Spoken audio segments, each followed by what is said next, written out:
Welcome back, खुश आमदीद। Programme आप देख रहे हैं सलाम जेके और दूसरे पड़ाव में हम दाखिल हुए हैं। जम्मू कश्मीर पुलिस और दीगर सिक्योरिटी फोर्सेस की कार्रवाई की बात हो रही थी। कोर ग्रुप का इजलास हुआ, उसके साथ साथ दूसरी तरफ गिरफ्तारी भी हुई सोशल मीडिया का गलत इस्तेमाल करने वाले एक नौजवान पर, और हो सकता है कि इस पूरे स्कैंडल में कुछ और खुलासे भी हों।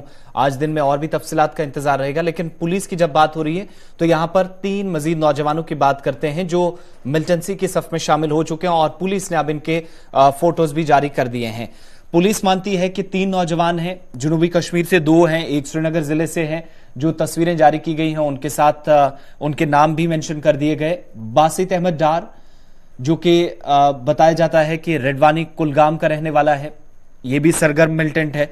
आरिफ अहमद हाजार, ये भी पुलिस के मुताबिक पुलवामा वागाम का इलाके का रहने वाला है ये। और मोमिन गुलजार, जो कि फिरदौस कॉलोनी अली जान रोड ईदगाह श्रीनगर से इसका ताल्लुक है और सरगर्म मिलिटेंटों की फहरिस्त में इन तीनों का नाम है और ये मतलूब मिलिटेंट हैं।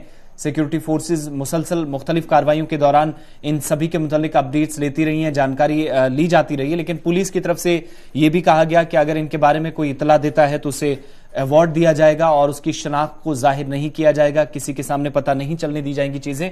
लेकिन ताउन की जहां पर अपील की गई है तो 3 ये वो नौजवान हैं जो साल 2018, 19 और 20 के बाद मुख्तलिफ एनकाउंटर्स में जितने भी टॉप कमांडर्स मारे गए पुलिस स्टेटमेंट के मुताबिक उन सब के साथ इनके भी ताल्लुक थे और अब ये एक्टिव मिलिटेंट्स की फहरिस्त में इस वक्त अलग अलग इलाकों के अंदर सरगर्म है। और अब लोगों से भी ताउन की अपील की गई है कि अगर कोई इतला भी देता है उसकी शनाख्त भी जाहिर नहीं की जाएगी। और दूसरी बात, उन्हें जी को चुना गया जी, एक कुलगाम से है, एक का ताल्लुक पुलवामा से है और एक एक्टिव मिलिटेंट श्रीनगर से, जिन्हें इंतहाई मतलूब मिलिटेंट्स की फहरिस्त में डाल दिया गया। बढ़ते हैं जी आगे, बात जरा कोविड की करते हैं और कोविड की बात करना भी बहुत ज्यादा जरूरी है क्योंकि कोरोना वायरस लगातार बढ़ रहा है। थोड़ी देर में हम आपको दिल्ली की तफसीलात भी बताएंगे, लेकिन क्या कुछ सूरत हाल है वो आपके सामने है। बिल्कुल, यूनियन टेरिटरी के अंदर देखेंगे तो 24 घंटों में जो सूरत हाल रही है, कल के मुकाबले थोड़ी सी राहत है। थोड़ी सी कमी इस नए साल में केसेस में देखी गई है, यानी कल रिकॉर्ड सतह पर पहुंचे थे तो परसों रिकॉर्ड सतह पर पहुंचे थे, कल 5900 से 5700 तक यह आंकड़ा गिर गया है।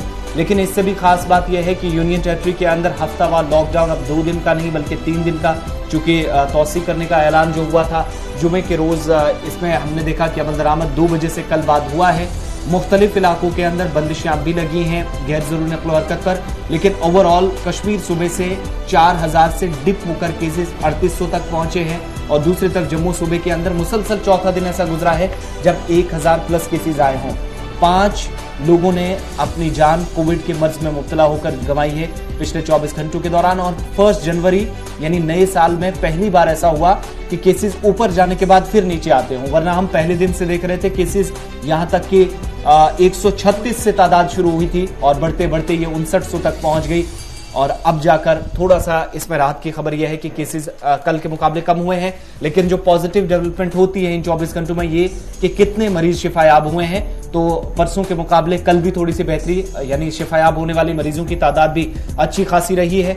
दोनों सूबों के अंदर जब अमवात कल तक बताई गई थी इंतजामिया की तरफ से, कल जो सरकारी बुलेटिन आया था उसमें 5 आई थी, लेकिन रात और इन घंटों के दौरान यानी 12 बजे तक का जो आदादोशुमार है वो बताता है कि 7 लोग, जिनमें कुछ वैक्सीनेटेड लोग भी थे, इंतकाल कर गए। 7 में से 6 वैक्सीनेटेड थे जी, फुल्ली वैक्सीनेटेड पर्सन भी इसमें मारे गए हैं जी।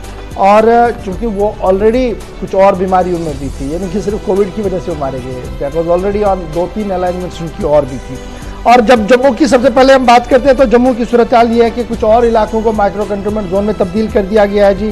सिविल सेक्रेटरी से 2 दर्जन के करीब लोग जो है, मुलाजिम जो है वो पॉजिटिव पाए गए हैं।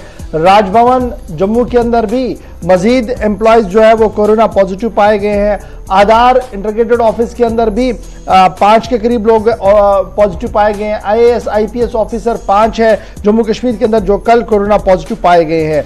1890 कोविड केसेस की जब हम बात करते हैं तो जम्मू रीजन की सबसे ज्यादा जो है वो आपको जम्मू डिस्ट्रिक्ट के अंदर दिखेंगे 1306 के आसपास। उसके बाद आपको डोडा नजर आएगा जहां पर 103 है, उधमपुर में 100, 99 सांबा, 71 रियासी, 72 जो है वो रजौरी, कठुआ के अंदर 60 और 48 जो है वो आपको पुंछ के अंदर भी केसेस देखने को मिलेंगे। इसी तरीके से रामबन के अंदर 22 और किश्तवाड़ के अंदर 18 पॉजिटिव केसेस जो है पिछले 24 घंटों के दौरान देखने को मिले हैं। ताहम रिकवरी भी थोड़ी सी बेहतरी की ओर जो है वो चल रही है। इसी तरीके से जब हम कश्मीर प्रोविंस की ओर आते हैं तो जैसे आसिफ ने आपको पहले ही कह दिया कि 3830 के करीब लोग जो है कोरोना पॉजिटिव पूरे एंटायर कश्मीर प्रोविंस के अंदर पाए गए हैं। और जब यहां पर भी आप डिस्ट्रिक्ट वाइज देखेंगे तो 1341 के आसपास आपको सिर्फ श्रीनगर डिस्ट्रिक्ट के अंदर कोरोना पॉजिटिव मिलेंगे। उसके बाद बारामूला 685 के आसपास, उसके बाद बडगाम 550, पुलवामा में 170, कुपवाड़ा के अंदर 208,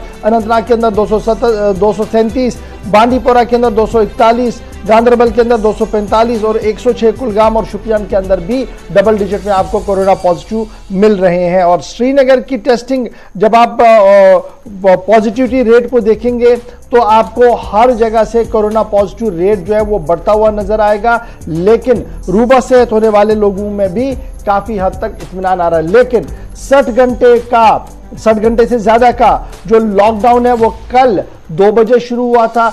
जम्मू के अंदर थोड़ी सी हमने बेहतरी इसलिए देखी थी कि रात देर गए तक दुकानात खुली थी, लेकिन 2 बजे बजते ही 2 से 2:15 के बीच में लाल चौक, घंटाघर का एरिया हो, बटवालू का एरिया हो, डाउनटाउन के कुछ एरियाज हो, 2:15 आते आते मुकम्मल तौर पर लॉकडाउन में चले गए थे और शाम होते होते मुकम्मल लॉकडाउन जो है वो एंटायर कश्मीर प्रोविंस के अंदर जो है वो देखने को मिला। जम्मू डिस्ट्रिक्ट के अंदर थोड़ी सी हलचल देखने को मिली, लेकिन जब आप पुंछ, राजौरी, डोडा, भद्रवाह की बात करेंगे, यहां से रियासी, सांबा की बात करेंगे तो वहां पर लॉकडाउन जो हुआ अच्छा खासा नजर आता है। इस वक्त भी इंतजामिया की तरफ से साफ कर दिया गया है कि लॉकडाउन कंटिन्यू है जी।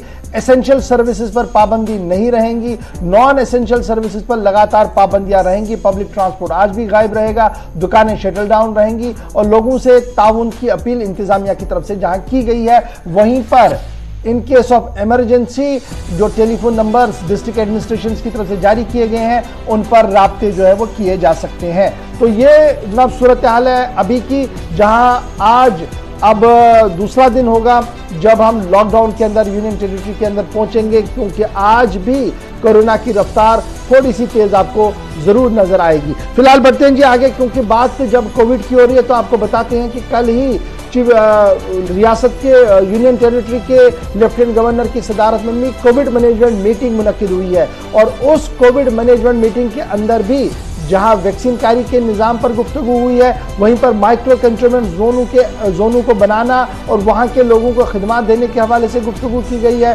फ्रंटलाइन वर्कर्स की पीठ थपथपाई गई है और यह साफ कर दिया गया है कि आने वाले दिनों में अगर कोई भी परेशानी होती है तो अस्पताल पूरी तरह से गियर अप है किसी भी सिचुएशन से टैकल करने के लिए। और फिर डिस्ट्रिक्ट हेडक्वार्टर्स के अस्पतालों को भी तैयार रहने के लिए कहा गया है। तहसील और ब्लॉक लेवल्स पर जो PHCs हैं उन्हें भी हाई अलर्ट पर कर दिया गया है और जो दूर दराज इलाकों के अंदर और गांव देहात के अंदर 5 बेडेड फैसिलिटी बनाने की बात कही गई थी, उसे भी स्टैंड बाय मोड पर कल लेफ्टिनेंट गवर्नर ने रखने की बात सामने रखी है। जी आसिफ, लेफ्टिनेंट गवर्नर ने मजीद क्या कुछ कहा है, उनकी स्पीच का एक हिस्सा आप तक पहुंचाते हैं। चूंकि इंतजामी उमूर चलाने वाले अफसरान, बिलखुसूस कल जो फोकस इस मीटिंग में उनका रहा है वो हेल्थ अथॉरिटीज पर रहा है, वैक्सीनेशन का प्रोग्राम हर घर तक, और यहां तक कि कुछ चूंकि अवाम की आवाज जो रेडियो प्रोग्राम भी है, इसके जरिए लेफ्टिनेंट गवर्नर तक कुछ लोगों की तरफ से कुछ सजेशंस पहुंचाई गई थी। उन पर गौर करने के बाद ये पता चला है कि क्या ब्लॉक या पंचायत सतह पर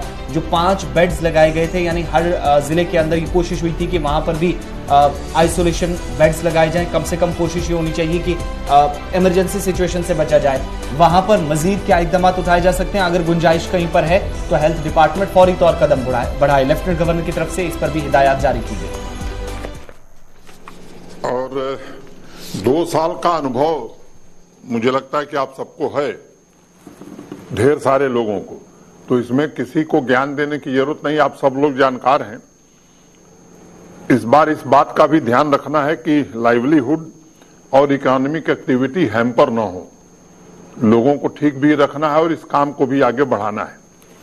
तो एक जो बात आई है कि कंट्रोल रूम सबका 24/7 फंक्शनल रहे, हर जिले का भी, यूटी लेवल पर भी, और टेलीमेडिसिन की सुविधाएं होम आइसोलेशन के लोगों को प्राप्त हो, ये इंतजाम हम जरूर सुनिश्चित करें। अभी कई जगह से ये बात आई है कि हेल्थ इंफ्रास्ट्रक्चर हमारा जो है उसको एक बार री इंश्योर कर लिया जाए कि सब कुछ फंक्शनल है। और मुझे लगता है कि अब ये समय आ गया है कि हेल्थ डिपार्टमेंट को लोगों को एजुकेट करने की जरूरत है कि होम आइसोलेशन में हमें दवा क्या क्या खानी है, क्योंकि कुछ लोग अति उत्साह में स्टेरॉइड लेना शुरू कर दे रहे हैं जिसके कारण नुकसान हो रहा है और इस तरह की खबरें आई हैं। तो मेरा निवेदन होगा कि एक इस तरह का प्रोटोकॉल क्या है इसका व्यापक प्रचार हर जिले में किए जाने की जरूरत है। और सेल्फ केयर या होम ट्रीटमेंट प्लान हमारा क्या है, जितना ज्यादा लोगों के बीच इसको हम पहुंचा सकेंगे, लोग घर में ही अपना इलाज कर लेंगे, मुझे लगता है वो एक अच्छी स्थिति होगी।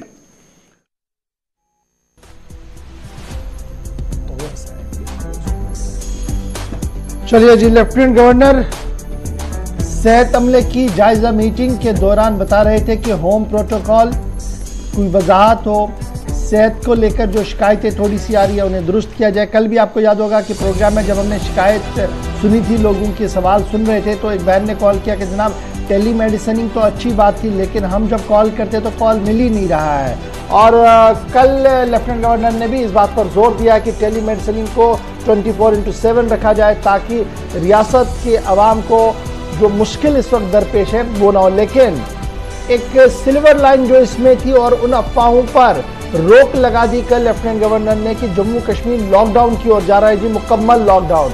कहा कि लाइवलीहुड्स भी चलने चाहिए और तरक्याती मंसूबे भी चलने चाहिए और लोग बीमारी से भी दूर रहे, यानी ट्रिपल स्ट्रेटजी पर काम करने की जरूरत है। और उसका असर आप कितना देखने को मिलेगा उसके लिए थोड़ा सा हमें इंतजार करना होगा। और ये बात थी जनाब कल जब कल लेफ्टिनेंट गवर्नर साहब मीटिंग कर रहे थे, लेकिन अब मुल्क भर के अंदर इस वक्त ताजा तरीन सूरत हाल है क्या, वो समझना बहुत ज्यादा जरूरी है, क्योंकि हम आपको हर दिन बताते हैं कि कोरोना की रफ्तार किस तरीके से बढ़ रही है या कोरोना की रफ्तार किस तरीके से घट रही है। तो मुल्क भर में कोरोना के नए केसों के अदाद-ओ-शुमार मरकजी वजारत सेहत की तरफ से जारी कर दिए गए हैं और पिछले 24 घंटों के दौरान 3,37,704 नए केस मुल्क भर के अंदर कोरोना के पॉजिटिव पाए गए हैं। और इसमें अच्छी और राहत की खबर यह है कि 9,550 कम ये फिगर है कल के मुकाबले में, यानी कल जितना फिगर आपके सामने आया था उसमें 9,550 की कमी आई है। एहतियात बरतिएगा तो और ये कम हो जाएगा, 3,37,704 कोरोना पॉजिटिव केसेस, लेकिन कल के मुकाबले में 9,550 की कमी आई है, यानी कर्व थोड़ा सा डाउन यहां पर नजर आ रहा है। 485 से ज्यादा 488 लोगों की डेथ 24 घंटों के दौरान हुई है और 2,42,675 लोग रिकवर भी हुए हैं। तो रिकवरी रेट भी आपके सामने है, डेथ भी में भी कमी आई है। 9,550 के करीब कल के मुकाबले में केसेस कम आए हैं, लेकिन तब भी 3,37,704 आंकड़ा इस वक्त हमारे पास नए कोविड केसेस का है। और पॉजिटिविटी रेट क्या कुछ है उस पर भी सरकारी आदाद-ओ-शुमार सामने आए हैं। 17.22% पॉजिटिव रेट पूरे मुल्क की हम जब आपके सामने बात रखते हैं, पूरे भारत की जब हम बात रखते हैं तो 17.22% पॉजिटिव रेट है। और अब तीसरा मरहला ओमिक्रॉन कहां पर है जी, 10,050, 200, 300, 700, 1000 और अब 10,050 टोटल ओमिक्रॉन के केस डिटेक्ट किए गए हैं अब तक। यानी जब से ओमिक्रॉन ने दस्तक भारत के अंदर दी है तब से लेकर अब तक 10,050 नए केसेस जो है वो डिटेक्ट किए गए हैं। और कल के बारे में जब आप कल के फिगर्स को देखेंगे और आज के फिगर्स को टैली करेंगे तो यहां पर तशवीश है, क्योंकि यहां पर 3.69% का इजाफा हुआ है ओमिक्रॉन पॉजिटिव केसेस में कल के मुकाबले में। तो ये बड़ी दिलचस्प डेवलपमेंट्स होती हैं जब हम सुबह आपके सामने आदाद-ओ-शुमार रखते हैं। कुछ मिनट पहले मरकजी वजारत सेहत की तरफ से एदाद शुमार सामने रखे गए हैं और इन एदाद शुमार के मुताबिक ओमिक्रॉन 3.69% कल के मुकाबले में ज्यादा बढ़ा है। पॉजिटिविटी रेट 17.22% है। 24 घंटों के दौरान 2,82,000 रिकवर भी हुए हैं, लेकिन जो कोविड पॉजिटिव केसेस जो पिछले 24 घंटों के दौरान आए वो 3,37,000 है। इसमें राहत ये है कि 9,550 कम है ये कल के फिगर्स के मुताबिक जो हमने कल इसी प्रोग्राम में इसी वक्त आपके सामने रखे थे। चलिए, लेफ्टिनेंट गवर्नर के हवाले से बात हो रही थी और उसके बाद मुल्की सतह पर कोविड-19 के केसेस क्या हैं वो सारे आपके सामने रखे हैं। बढ़ते आगे बात जरा बिजली निजाम की करेंगे और चूंकि बिजली सप्लाई वादी कश्मीर के अंदर मुतासिर हो नहीं सकती है बल्कि हो रही है और इसके लिए कंसर्न डिपार्टमेंट की तरफ से कुछ तफसीलात भी शेयर कर दी गई हैं। दरअसल हुआ क्या है, जो ट्रांसमिशन लाइन खिताए चिनाब से जम्मू सूबे से होते हुए खिताए पीर पंचाल से वादी कश्मीर की तरफ जहां से मुगल रोड जाती है उस एरिया से जो ट्रांसमिशन लाइन है वो मुतासिर उस वक्त हुई है जब एक टावर को नुकसान थना मंडी राजौरी के अंदर पहुंचा है और ट्रांसमिशन का टावर जिसका नीचे वाला हिस्सा यानी जो बेस होता है इस टावर का वो खराब मौसम के बीच मुसलसल जब बारिश हो रही थी, बर्फबारी हुई, जमीन के कुछ हिस्से इन इलाकों के अंदर मिट्टी ही खाली है तो मिट्टी के तोदे यहां से गिरे और बुनियाद कमजोर पड़ने पर ये टावर जो है वो भी नुकसान इस टावर को उठाना पड़ा है। ट्रांसमिशन लाइन इसकी वजह से मुतासिर हुई है। बहाली का कामकाज जारी है लेकिन इसका असर वादी के अंदर देखा गया है जहां पर तकरीबन 10% बिजली की फराहमी कम इस वक्त हो रही है। चीफ इंजीनियर पीडीडी कश्मीर के मुताबिक अवाम को ताउन की अपील उनसे जरूर की जा रही है लेकिन मजीद 10 दिनों का वक्त लगभग लग सकता है बहाली के काम में। हालांकि कल से ही मुतलका एजेंसी की तरफ से मुतलका इदारे की जानिब से अपना काम जो है वो हाथ में ले लिया गया है लेकिन तस्वीरें ये उस मकाम की है जहां पर ये ट्रांसमिशन लाइन जहां से होकर जाती है और ये टावर जिसे नुकसान पहुंचा है, जमीन का एक हिस्सा खिसका है और उसकी वजह से जो सांबा से होते हुए या जम्मू प्रोविंस से जाते हुए राजौरी की तरफ जो ट्रांसमिशन लाइन जाती है और पीर पंचाल की पहाड़ियों से होते हुए कश्मीर की तरफ जाती है, बिजली की फराहमी जो अगर कहीं पर इजाफी फराहमी होती थी तो उसमें अब कटौती होगी यानी 10% तक लगभग कम हो ही चुकी है। हो चुका है जी। ये बेसिकली अमरगढ़ सोपोर जिसे हम कहते हैं सांबा अमरगढ़ लाइन ये डाउन हो गई है और 20 और 21 की दरमियानी शब को ये पसी गिराई, जमीन खिसक गई। उसकी वजह से जो टावर नंबर 1 था वो कमजोर हुआ, तार नीचे आई है और फिलहाल 10% बिजली कटौती जो है वो देखने को मिल रही है और कुछ वक्त इसको लग सकता है जी रेस्टोर होने में। तो जनाब ये तो नेचुरल है कि जब पहाड़ियों से लाएंगे तो इस तरीके की सूरत देखने। यहाँ पर छोटे से ब्रेक के लिए रुक रहे हैं। ब्रेक के उस पार आएंगे तो आपको बताएंगे कि पब्लिक रिप्रेजेंटेटिव यानी अवामी नुमाइंदा पिछले कई दिनों से एहतजाज पर है। शदीद सर्दी के बावजूद भी उसका एहतजाज चल रहा है। एहतजाज किस बात पर है और हुकूमत की तरफ से क्या कुछ किया जा रहा है बताएंगे आपको छोटे से ब्रेक के फौरन बाद।